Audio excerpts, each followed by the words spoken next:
I'm David Blunkett, and on behalf of London School of Business and Finance, I'd like to welcome you to a discussion with the Right Honourable Tony Blair, Prime Minister of the UK from 1997 to 2007. And as part of those 10 years, you had me in Cabinet for 8 of them, and 4 of those were when I was responsible for education, which covered both employment, skills and, of course, universities. And I want to just explore with you those heady days when we were talking about the knowledge-based economy and whether you think the same lessons apply today. I think the lessons for the importance of a knowledge-based economy are probably even more important today than they were back in those heady days. I mean, even then it was obvious that if you wanted to succeed as a country, you weren't going to be able to compete on the basis of low wages. I think today, when you see not just the emerging economies of China and India, but places like Indonesia, places with large populations who are working their way fast up the development ladder. For countries like the UK, for all developed countries, education and a knowledge-based economy is central to prosperity. If you don't have that, you don't win. There's quite a lot of scepticism, though, still in the UK. You know, people saying, oh, graduates can't get jobs and all of this. We had that back then, didn't we? We had all of that then, including, you know, that it was all a kind of waste of money to invest in education and so on. But I think the more you look around the world, one of the advantages of leaving the position is that you're able to see the rest of the world and study it more closely and in greater detail. But I would say there is just a global phenomenon today, which is the need for those educational, technological, technical skills that are the only way people are going to get on and do well. And a lot of those skills today are globally marketable, by the way. So that means that your education system also, if it's done properly, becomes a major part of your economy. It doesn't just service your economy, it's actually a major part of your economy. Well, London School of Business and Finance are doing traditional degrees, but they're also linking those with professional qualifications in accountancy, finance, in management. Do you think that's a helpful way of trying to link business with academia? Yes, I mean, I think, you know, how you make sure that what you're educating people for has got some realistic application in the world of work. That is absolutely essential, of course. But the other thing is, this is a situation in which what you need to learn and how you need to learn it is changing so fast. Yeah. So I think the way the London School of Business and Finance has gone about trying to position itself and do what it's trying to do is a great example of what can be done and should be done if you want your people to have the opportunity to undergo the personal developments that's necessary. I mean, you know, when you go back to when you and I were at school or university, even then people were starting to move beyond. You know, you go into a job, you stay in that job for a long period of time, you basically, you know, you get your education when you're at university and that's that. Even then it was changing, but today, I mean, there's a revolution that's gone on in the world of work in these last 10 or 15 years, and we've got to keep up with it. Well, you'll remember 2 things from way back in the year 2000. One was that you sent me off to China to recruit and to get the message across that UK higher education had a great deal to offer, and we've been working on it ever since. And the second was the effort to use technology, to use the web as a learning tool. And LSBF have actually developed an open platform on Facebook for materials free, and they're also obviously using technology in quite imaginative ways to link traditional teaching with teaching online. And we were talking about it then, and they're doing it, but there's a long way to go on this, isn't there?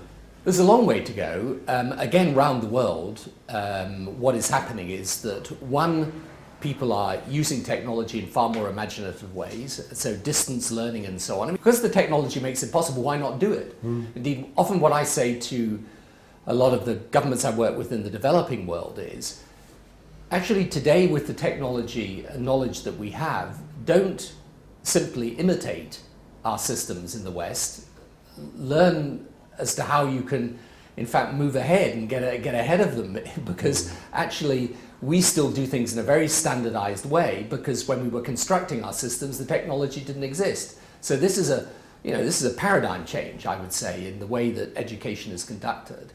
And the second thing, which is very important for countries like the UK, is that your higher education capability should be a major export for you to the world. I mean, this is absolutely clear that for many of the developing countries who need to develop fast, have got to develop fast, they need to import the academic and intellectual capital.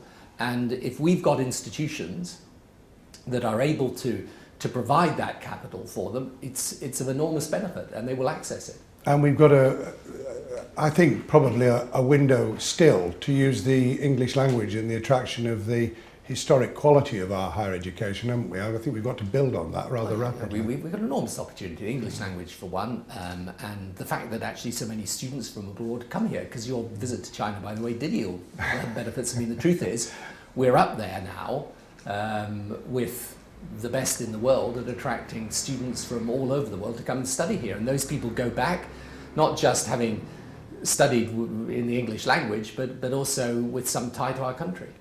One big issue I just would not be forgiven if I didn't explore with you is that on the back of the global meltdown, all sorts of change is happening in the world. And apart from your Faith Foundation and your pro bono work in the Middle East and Africa and elsewhere, you've obviously got tremendous experience in the business world globally. And I just wondered what the messages were from you in terms of how we come out of that global meltdown and how we give people confidence in the professions, and particularly moving to advanced manufacturing as well as retaining what we can of our service sector. I think what is really important in the aftermath of the financial crisis is that we learn the right lessons from that, which I think are all about how you understand and track the use of the new financial instruments today in what is an increasingly interconnected economy. But I think what's really important is that we don't, as it were, discard some lessons that are very obvious and that survived the financial crisis. And one of those is that the world is more interdependent today, that if you want the most business opportunities, it is in many ways about connecting the ideas of the developed world with the emerging markets that are coming through, and in fact all the way through the financial crisis have been growing strongly.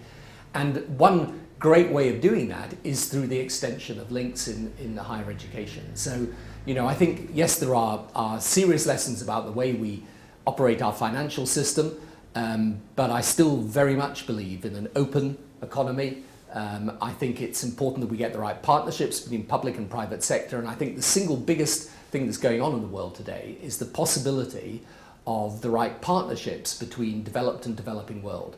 And many of those partnerships are going to result in not just improvements in the developing world that need that, the management expertise, often intellectual capital, quality investment from the developed world, but also in the developed world itself, where we need new markets for our goods, and where we need increasingly to move up the value-added chain in areas like advanced manufacturing in order to succeed.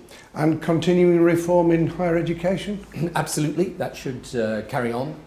Public-private links, for instance, which we were just beginning to move towards all those years ago. Well, if you look at the world today, the one thing that is absolutely clear is that there is a permanent revolution going on of change. And this is very discomforting for people at one level. It's also very exciting, by the way, at another level. It offers enormous opportunity, but only for people who are prepared to constantly to reassess, to reevaluate, and to adjust. And that is as true in higher education as it is if you're, in the financial sector or in manufacturing. Anyone who stays still gets left behind. And finally, perhaps a message to students of the London School of Business and Finance. What would your message be for the future for them? Make the most of the contacts you're going to make here, because you'll form relationships and friendships and contacts that will be immensely important in later life. And I really do believe this is a world today that works by connectivity. And those people that are well connected, that's not just a matter of technology, it's also about forming the right partnerships and relationships. Those that are well connected will do well. Tony Blair, thank you very much indeed for sparing time to have the discussion, and as ever, I wish you well. Thanks, David. Thank you. My pleasure.